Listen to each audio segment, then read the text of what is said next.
ये आकाशवाणी रायपुर है। छत्तीसगढ़ी समाचार बुलेटिन के संग मीनल तिवारी के जय जोहार। अब सुनाओ आज के प्रमुख समाचार। छत्तीसगढ़ विधानसभा में आज स्कूल शिक्षक मन के हाजिरी पर करोड़ों रुपया के बिसाए गए बायोमेट्रिक टैबलेट के खराब गुणवत्ता के मामला गुंजिस।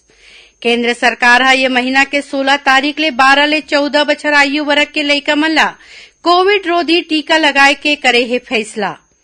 और नारायणपुर जिला में माओवादी मन कोती ले करे गे बम विस्फोट में आईटीबीपी के एक जवान शहीद और एक आने जवान गंभीर रूप ले घायल। अब समाचार विस्तार ले।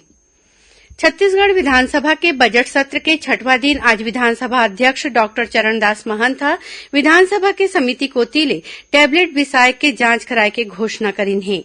आज सदन में विधायक लखेश्वर बघेल स्कूल मन में बायोमेट्रिक टैबलेट ले हाजिरी के मामला उठावत एकर ऊपर खर्च करे गे रकम के संगे संग वर्तमान में चलाए जा टैब के जानकारी के मुद्दा उठाइन।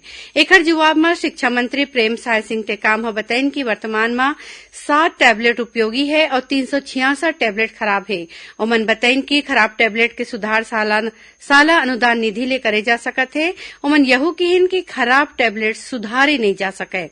उहे आज सदन में नवागढ़ के सहकारी समिति में धान बिसाए में गड़बड़ी के मामला ला लेके कांग्रेस विधायक आशीष छाबड़ा के बहस के बेरा मंत्री अमरजीत भगत कोती ले करे गे टिप्पणी ले नाराज होके विपक्षी सदस्य मन जम के हंगामा करीन।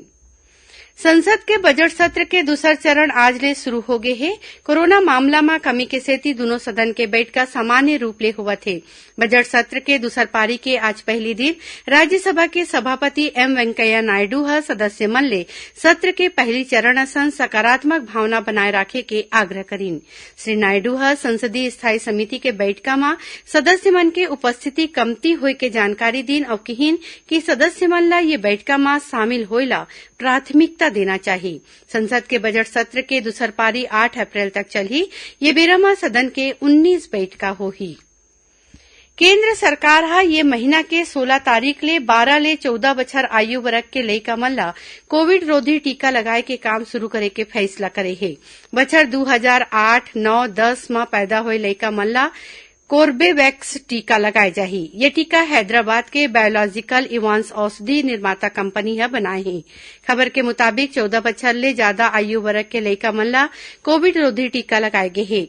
सरकार आने बीमारी ले पीड़ित 60 बछर ले ज्यादा आयु वर्ग के लोगन ला टीका के एहतियाती डोज लगाए के फैसला करे रहीन। फिर अब ये शरत ला खत्म कर दे है। 16 मार्च ले 60 बछर ले ज्यादा उम्र के जम्मो झन एहतियाती टीका लगवा सकी। भारतीय जनता पार्टी के महामंत्री और प्रदेश प्रभारी डी पुरंदेश्वरी आज ले छत्तीसगढ़ दौरा में हवय। ये बेरा में जगदलपुर के मां दंतेश्वरी एयरपोर्ट पहुंचे में उखर भाजपा कार्यकर्ता मन स्वागत करीन। एकर बाद डी पुरंदेश्वरी सुकमा में राखे गे कार्य समिति के बैठका में शामिल हुईन। अपन दौरा के बेरा उमन बीजापुर, नारायणपुर और बस्तर जिला के दौरा घलो करही। खैरागढ़ उपचुनाव ला लेके आने राजनीतिक पार्टी मन तैयारी शुरू कर दे हैं। एमा आज भारतीय जनता पार्टी के प्रदेश अध्यक्ष विष्णुदेव साय खैरागढ़ उपचुनाव में प्रत्याशी के नाव तय करे बर एक पर्यवेक्षक समिति बनाए हैं। ये समिति में विधायक शिवरतन शर्मा और सौरभ सिंह, प्रदेश उपाध्यक्ष मोतीलाल साहू और प्रवक्ता केदार कश्यप ला शामिल करे गे हैं। आजादी के अमृत महोत्सव में आकाशवाणी समाचार डहर ले राष्ट्रीय स्तर में आयोजित करे जात प्रश्नोत्तरी में आज के प्रश्न हवय, उत्तराखंड के वो स्वतंत्रता सेनानी के नाव बताव जौन कुमाऊं केसरी के नाव ले लोकप्रिय रहीन और जौन मन क्रांतिकारी विचार के समाचार पत्र शक्ति के प्रकाशन करीन।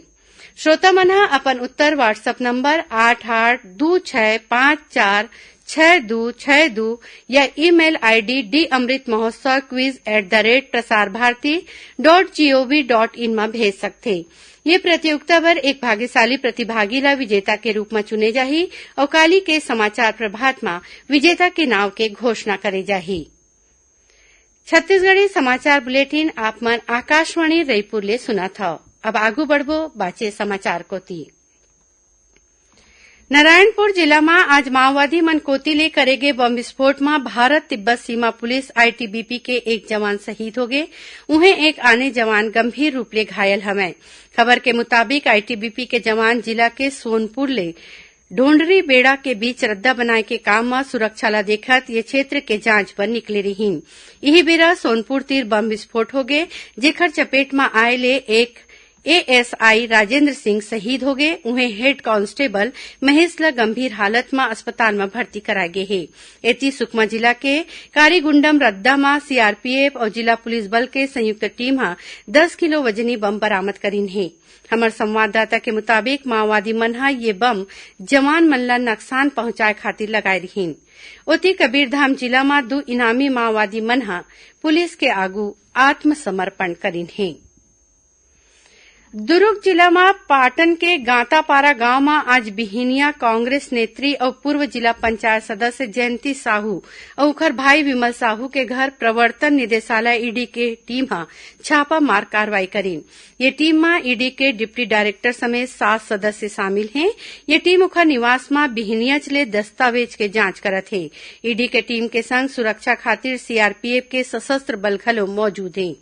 ये कार्रवाई के मुख्य कारण के संबंध में अभी कोनो किस्म के जानकारी नहीं मिल पाए है। उन्हें ईडी के टीम बालोद जिला के एक शराब और होटल कारोबारी सुभाष शर्मा के घर छापा मारीन। ईडी के टीम करीबन हफ्ता भर पहली ये कारोबारी ला मनी लॉन्ड्रिंग के मामला में दिल्ली ले गिरफ्तार करे रही। रायगढ़ जिला के डोंगरीपाली में पुलिस करीबन 1.5 कुंटल गांजा बरामद करे हैं, जेकर बाजार में कीमत करीबन 15 लाख रुपया बताए जाते। खबर के मुताबिक डोंगरीपाली पुलिस ला सूचना मिले रही कि कुछ एक लोगन साग भाजी के आड़ में गांजा के तस्करी करत हैं। एकर बाद पुलिस कार्रवाई करके एक गाड़ी ले बड़ मात्रा में गांजा बरामद करीन, जोन ला साग भाजी के बीच लुकाए गे रही से। उन्हें महासमुंद जिला के सिंघोड़ा पुलिस जांच के बेरा एक गाड़ी ले 80 किलो गांजा के संगे संग 4 झिन आरोपी ला गिरफ्तार करे है। जब्त गांजा के कीमत करीबन 16 लाख रुपया बताए गए है। इसने बालोद जिला के पुरूर थाना क्षेत्र ले पुलिस उत्तर प्रदेश ले आवत एक गाड़ी ले 40 किलो गांजा जब्त करे है, जेकर कीमत करीबन 8 लाख रुपया आके गए है।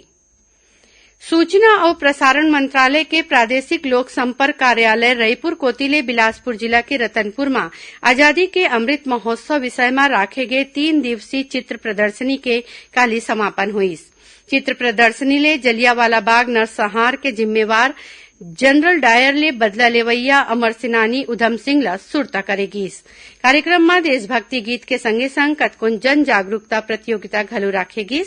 कार्यक्रम के मुख्य अतिथि बिलासपुर सीआरपीएफ के डीआईजी एलएन मिश्रा कहिन की आजादी के रक्षा करे की जिम्मेवारी सिर्फ वर्दी वाले मन के नोहे भलुक हर भारतीय के जिम्मेवारी हवय। दुर्ग पुलिस हरियाणा के मेवात ले एक आरोपी ला गिरफ्तार करे है। ये आरोपी सोशल मीडिया में फेक आईडी बना के लोगन ले दोस्ती करके पीड़ित ला उकसा के अश्लील वीडियो बनात रही और वीडियो ला वायरल करे के धमकी दे के ब्लैकमेल करत रही से। दुर्ग के वरिष्ठ पुलिस अधीक्षक बद्री नारायण मीणा और अतिरिक्त पुलिस अधीक्षक संजय ध्रुव आज एक पत्रकार वार्ता में बताइन कि दुर्ग पुलिस के टीम एक आरोपी ला हरियाणा ले गिरफ्तार करे है। ये मामला के 2 आने आरोपी फरार हवें। आखिर में प्रमुख समाचार एक घाव फेर। छत्तीसगढ़ विधानसभा में आज स्कूल शिक्षक मन के हाजिरी पर करोड़ों रुपया के बिसाए गए बायोमेट्रिक टैबलेट के खराब गुणवत्ता के मामला गुंजीस। केंद्र सरकार ये महीना के 16 तारीख ले 12 ले 14 बछर आयु वर्ग के लइका मन ला कोविड रोधी टीका लगाए के फैसला करे है। और नारायणपुर जिला में माओवादी मन कोतिले करेगे बम विस्फोट में आईटीबीपी के एक जवान शहीद और एक आने जवान गंभीर रूप ले घायल। एकरे संग छत्तीसगढ़ी समाचार बुलेटिन यहीं सिरावत है। जय जोहार।